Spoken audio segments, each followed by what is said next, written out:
Hello, everyone. I'm Tracy, and I'm here with Shane and our special guest, Robert Brame.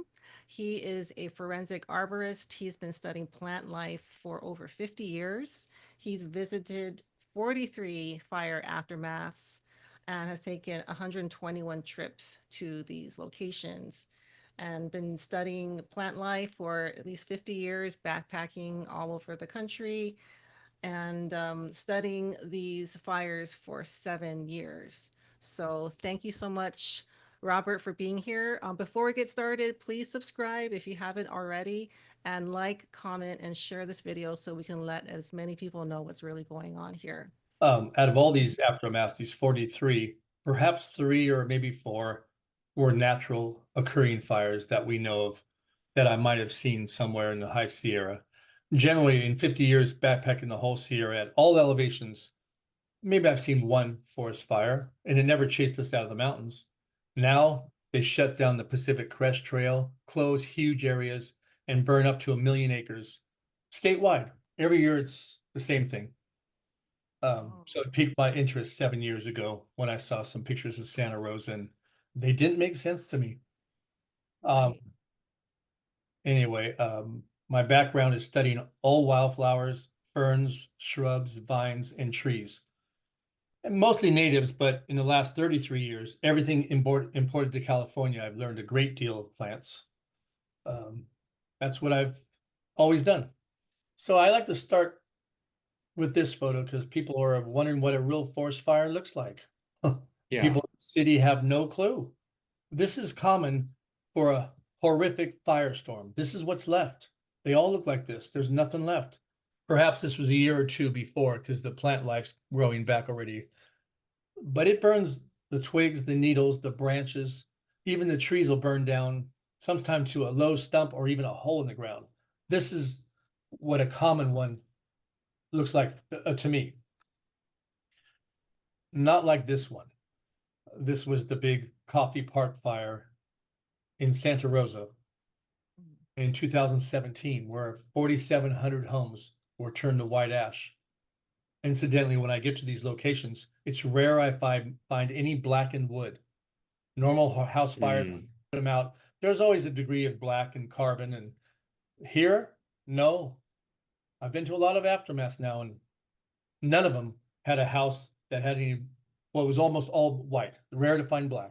I'm going to have to say it's because of the extreme heat, but that's my educated guess. It's a different kind of flame. To me, these are microwave-based flames. It's in that arena. I don't know the composition of these flames, but they don't work very well on organic material. The organic material dries out, turns a light shade of green, maybe even brown, but it never really burns up like a normal forest fire, unless it's in really close proximity to any metal or even water, like a creek, riparian corridors. I've noticed those trees will be decimated also. And I believe that's just the water is a conduit for these electrical weaponry, for lack of a better term. And look at the trees. Why aren't they missing along with the houses? Many of these are pine family relatives. Eucalyptus against that road there. Those are eucalyptus back there, the round ones. Those are so flammable, a cigarette lighter in your hand can light those on fire. A green leaf, light them right on fire. And I've not seen that in all the aftermaths. I don't find eucalyptus trees burned up. This is another one of Coffee Park, and you just take a good look. Show me the burned trees. Show me the forest fire. Incidentally, most news channels are deleting the word forest now. They just call them wildfires. I was going to hike up there in one of the hills, and this came up on my Google Images. Showed my brother, we talked about it, and nothing made sense. So I went up there 2 months later, and my eyes fell out of my head. Nothing was normal. I was up there 8 hours. Somewhere in the next 6 months or a year, I finally found a video where somebody saw what I did. That's John Lord, the fire captain, and Matt Dakin. They analyzed Paradise 3 different times and did 5 videos with Shelley. All 3 are friends of mine now. Sadly, we lost John Lord about 2 years ago. 2 great people. Together, they have 60 combined years of fire service, both fire captains. So I started studying materials. What are the melting points of all these materials? And I saw auto glass approximately melts out at 2,500 degrees. And that's to start melting. To actually flow like this and go down on the street or inside the car, perhaps it goes up higher to 2,700. The two fire captains told me in their combined 60 years, they've never, ever seen a window melt out. Incidentally, every fire I've been to, all these 120 trips, not one window has been intact. Every single one has melted out, no exceptions. Same with the aluminum rims or alloy rims. They melt out at 1,221 degrees and perhaps more to flow down the street. I have this piece at home, and I think they were a stack of aluminum or alloy rims, probably two in this one because I can barely lift it. These things will flow 20 or 30 feet from a car when there's nothing on the ground to keep them melting. That's a high temperature, but they keep flowing right across the dirt. These weapons are very powerful. You can't even tell what this car was. Just amazing what's going on. And everywhere in the background, the forest didn't burn. And these are valley oaks back here. Took Deborah Tavares. I always refer to her as the great Deborah Tavares. Took her to the aftermath with her husband Lou that photographs everything. And also my friend Matt Dakin. A couple of houses here and a metal shop in the back, just gone. The forest is primarily valley oak, blue oak, and California bay, which is a very combustible leaf. I can light them on fire again with a cigarette lighter. They didn't burn. There's a bay tree right there. The bottoms will always be burned right at ground level. No reason for that. Grass couldn't do that. A lot of flames to do that. Now they're being cooked right where they're at. This was an entire bay forest, and I couldn't find one leaf burned. We pulled off 10 or 20 leaves, took the leaves over, put them in the barbecue, and I said, stand back. In seconds, the whole thing went up. That's what bays do.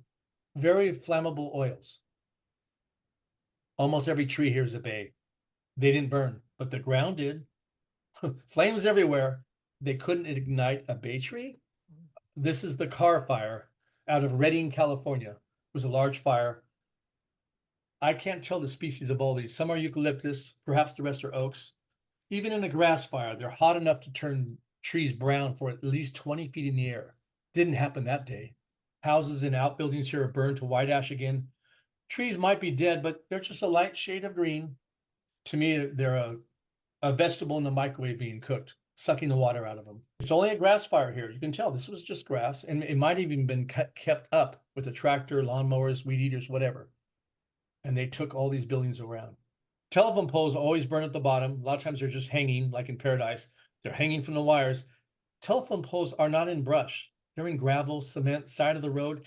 There's not much around them. Yet every time I see them, they're hanging or burned at the bottom. Usually I say, everything that should burn in these fires doesn't, and everything that shouldn't burn does. Doesn't matter what the species is, they'll be burned from the inside out. Generally the ones that hold the most water. And I mean, really, really liquidy water.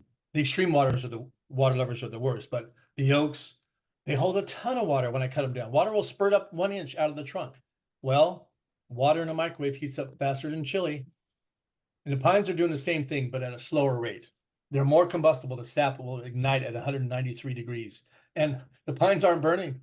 A normal fire would burn the post from the bottom up, not skip spots. No, they favor the metals, of course. Guardrails. This is just one of the better ones. The ground burned, and in a guardrail, there's nothing under them. You're lucky to even find them in grass. It's gravel, it's dirt. There's nothing there to warrant this kind of burn. No way. And especially around a bolt. That one's not mine. And they want to say it's a lightning strike. I've seen plenty of lightning strikes in the High Sierra. They hit the tree, go right to the ground. Sometimes they go out. They're so instantaneous. Or they're on fire. They don't cook from the inside out. I want to say 3 or 4 years ago, we had the entire San Francisco ridge lines on fire, every side of the bay. This was the Mount Hamilton or Diablo Range from Livermore, California, down to Pacheco Pass, and most of the range east and west from San Jose to Tracy. They really burned the whole range. These posts, this one in particular, this is 6 months later, I guess. Spring has already passed. It's either May or June. Nothing regenerated under it. No weeds, no grass, no tubers, bulbs, rhizomes, rootstocks, corms, no underground seed structures of any kind. How did that happen? I believe that pole got so hot, it sterilized the soil. And that's just a guess. A lot to say about this. This is your big one from Berryessa. It was 70 lightning strikes. They merged them all together and they burned from Highway 80, Vacaville, all the way to Calistoga. It's an hour's drive. This is Fremont Cottonwood. You've probably heard me talk about this. To me, it's the largest water holding capacity in the whole Western United States. They have to be in a spring, lake, creek, riverbank. They have to have those roots going right in the water, or they won't get very big. This thing was about 4 feet in diameter in a spring. It fell over, burned from the inside out, and not one leaf burned. This is an extreme water lover. And there's nothing flammable about it except the leaves if they're dead. And this was a healthy one. I could tell. Looks like lightning hit it for an hour. I never seen anything like it. The Caldor fire that went to South Shore Tahoe, that area, between Highway 50 and 88, the Caldor fire, where they put a father and son in jail, that reported the fire. Up there was aspen in a couple high subalpine areas, and I got out and analyzed them. A few were cut, few broke. They burned internally again. This is 8,000 feet. You don't see fires up there. It's so rare you wouldn't believe it. This was a mulberry, a direct, well, mulberries and fig trees, same family, both have white juice, a ton of water. I never seen like this. The bark flew off. It burned right down the middle. And they were in lawns because all the coaches had these mulberries for shade. The lawn's gone on this one. It just looks like lightning hit it for an hour or something. I've never seen like it. Being the poorest of people that don't have the assets to rebuild. Generally, they're older. A lot of them are 55 years old and more, those communities. And what do they have to do? They've lost everything. They have to go back to the city and live in a stack and pack. Here's the same mobile home park. 19 of these mobile homes burned up. The trees, oh yeah, that last mulberry did. Eucalyptus were there. They didn't burn. This is the only wood on the property. It refused to burn. And we got huge flames behind it. Another one. This is my famous one, especially with all the other materials around it. On the side of the coach, that's the door frame to walk inside. On that side, the wood didn't even turn black at all. Shows you we're dealing with a different fire. I wish I knew the composition of these flames, but it doesn't recognize the organics. The wood should have been black, or it should have been burned. I mean, normal fires. That doesn't happen. I don't care if they think the wind's blowing the other way. When they pull that one on me. On the background left, that's eucalyptus, silver dollar eucalyptus. Just as flammable as the blue gums. They refuse to burn. The same year that burned the whole Bay Area, 3 or 4 years ago now, they took away Big Basin State Park, where we have a lot of redwoods. Here's the outskirts of the park. I'm standing on Highway 1 with the Pacific Ocean behind me. And here's a grove of blue gum eucalyptus. Fire went right through them, right under them. Leaves are on the ground. It did not ignite. This was shock treatment when I saw this. This should have gone up in a horrible inferno and left nothing, because the oil's even in the trunk. But these leaves, a cigarette lighter in hand starts these. Unbelievable. Here's a pile of, redwood trees. To me, these are toddlers. And when you look at the cuts, this is very important. These are 90% dead. They should not have that heartwood. The dark area is the heartwood, non-conductive tissue. The white is the sapwood, the live tissue. I've cut down trees this size, forever. You're lucky to find any brown in them at all at this age. Maybe a tiny little square inch in the middle, dead center. That would be your heartwood. It shows me these things were cooked from the inside out. And I'm finding log piles like this all over, so I'm photographing them. Heartwood and sapwood ratios are simple things for arborists. Anybody should know this. One of these nice canopies with your glass table underneath. Burned everywhere. Not that. And your media giants will always tell you the flying embers. Well, where's the holes in this canopy? And all the redwood in the background. They are fire retardant, but when a firestorm comes through, it doesn't play favorites. It burns every leaf on them. I've used to backpack in the Big Sur area, way in the backcountry. Once in a while, a natural fire came through. It left black poles limbless for the redwoods. Then they'd sprout out, regrow. Not so in this fire. No, the trunks are black, and I want to say that's because of liquids inside the inner bark, the cambial fluids, if you will, and they're igniting because of the liquids. This one, I came off of Highway 99. I had to go up to the Shaver Lake area, that gigantic fire that almost went to the crest of the Sierra, south of Mammoth. Shaver Lake, Huntington Lake. This would be the southern fork of the San Joaquin River system. Another gargantuan fire. I think it was February, but I went up to the first area I could. And this is all I had to do, go to the first house. The windows were melted out. The tires are melted out. There was some plastics here. The trees were dead and some kind of looked burned, but there was a bunch of cars like this. The houses were gone. It was the same stuff exactly. So I didn't go any farther. Big fire. I can't remember how many homes they burned. And there was a lot of plastics here with the snow on them. I had to brush them off and take pictures. But Shaver Lake on Highway 168 up there. And then now that I'm seeing snow, there was also a fire where it snowed during the fire, the Smokehouse Creek fire, the Texas Panhandle in All the Amarillo. private cattle ranches. Oh yeah. Yeah. They were cooked, those poor cattle. The Russian River comes in, it goes out to the ocean north of San Francisco Bay.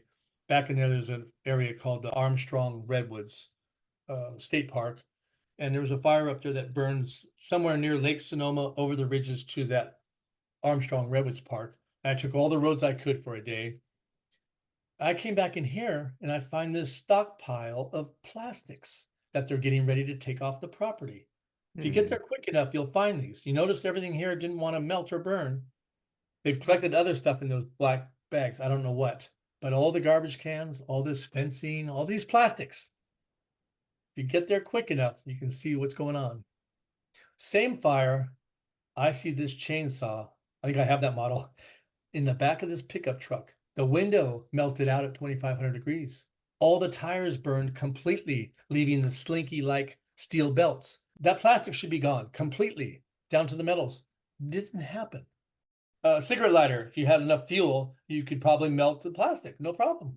It had a little damage, but from what happened to this window and these tires, you don't burn a tire that quick. But with these fires, perhaps they do. Yeah, that was damning. Over on the border of Nevada, south of Topaz, which is Nevada, where they can gamble, you're on Highway 395, the highway that goes up the eastern side of the Sierra Nevada. A community called Walker in the Walker River system. Here was a metal shop. The house to the right is missing, but it's the metal shop I wanted to look at. Whatever metal workers, what he did. All this metal got superheated. And oddly, the tree on the left is a pinyon pine, the pine nut of commerce that we eat. Those are kind of more flammable than most pines. They're high desert, along with their juniper pinyon woodlands. When a fire comes through, a natural fire, it burns them up completely. It didn't happen this day. And I think there was flames all over the place. Oh, that was scary. Same place. That's just in the foreground. All the tires. That's the way your tires look like. And also, Robert, we've noticed that a lot of metals will instantly rust. And I noticed a lot of those metals. And you had the reasoning for that. I didn't know. I just thought heavy dew or rain and they'd rust right away, but it's something else. Yeah, this rust seems to occur rather instantly. Like as soon as the fire is passed, it seems like the metal is in this state. And it would take a period of time for it to oxidize naturally, according to a chemical process.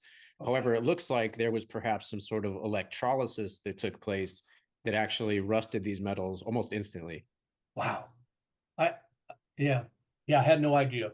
So there's what you see. What's left of the tire. Usually I don't even find this much. I can't even find the black usually. That's the way I find almost 99% of my tires. Then I find this. In this, I'll say in the same areas. It could be a hoarder of tires in the backyard. 100, 200 tires, and there'll be one untouched. Just like that, polyester cord. These are unaffected. They're not melted at all. And I'll pick them up to see if they've been sitting in the dirt. There'll be a ring in the soil. They've been there the whole time. No metal. There's your microwave technology. This is north on 101 by Ukiah, a little town called Calpella. They had a fire there.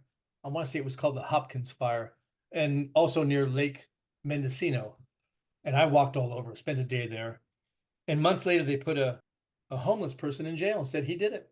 Oh, no. I've got heaps of evidence on this one. Every 8 feet is where they attaches it to a post going in the ground. Everyone burns only where the bolts are. I have more, but I only put 2 here. See? Have you noticed that certain colors tend to be less affected? Only the blue. And that's just since Maui. And I look Oh, back at my photos and I have a lot of play structures and little kids' plastic blue swimming pools, blue. yeah. So that one's a newer one for me since Hawaii. I've had to do that, double check all these old photos. But you've seen that other places as a kind of Yeah, thing. yeah. And even in Maui, so there was a homeless guy they put in jail and threw the book at him. I think he's even convicted. Now this is up at Redding, California. The next fire was the Fawn Fire, FAWN, I believe, like the deer. And I happened to go up there on the way to Oregon, and anomalies everywhere. Here's a fence line. They all look like this. Burned at the nails, burned at the ground. Eucalyptus were up there. It's not that cold of a habitat. Eucalyptus are subtropical generally, but they can live in Redding. It doesn't get quite that cold. They put a lady in jail, Alexandria something, blonde lady, and she was backpacking and threw the book at her. I've talked to her lawyer. He wasn't interested in me at all.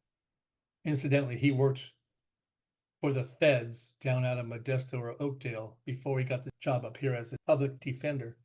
Mm. I don't trust these people. Here's that photo. There's a better one. That might be on the front of my book when it comes out, or that one. I like them both.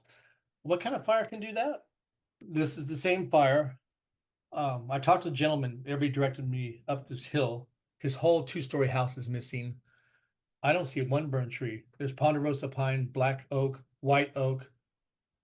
There's a deodar cedar to the left there a little bit. That's pine family from the Himalayas. And a digger pine on the left, the big multi-branched one. Nothing wanted to burn that day, just the house. What we've been noticing is there's no toilets or bathtubs. Or windows. The glass I can't find. So I just wanted to throw out that aluminum does start melting at about 1221, like you said. Glass starts to melt at about 2500, but porcelain, the melting point is much higher than even that of glass. Really? Yes. Yeah, I haven't looked that one up. Oh my gosh.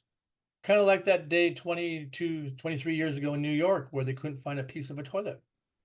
And Oh, that's right. my girlfriend Yeah. saw this one. This is a tall post, perhaps 5 or 6 feet high, and way up high, eye level. You can tell the way I'm shooting. Here's just the nail area burned. Big basin again. The redwoods over on the coast. She saw that. Boy, I had to get out of the car. It tells me a big story right there. So they burned that park. North of the mountain, Mount Shasta was a fire. I don't know the name of it. It burned a motel to the ground. And here's this board full of nails. It was laying on the ground. You can see the print. I picked it up just so I could show the picture. What really burned? The nails on that board. This is north of Weed, California, perhaps 15 miles or 20. They burned a motel to the ground.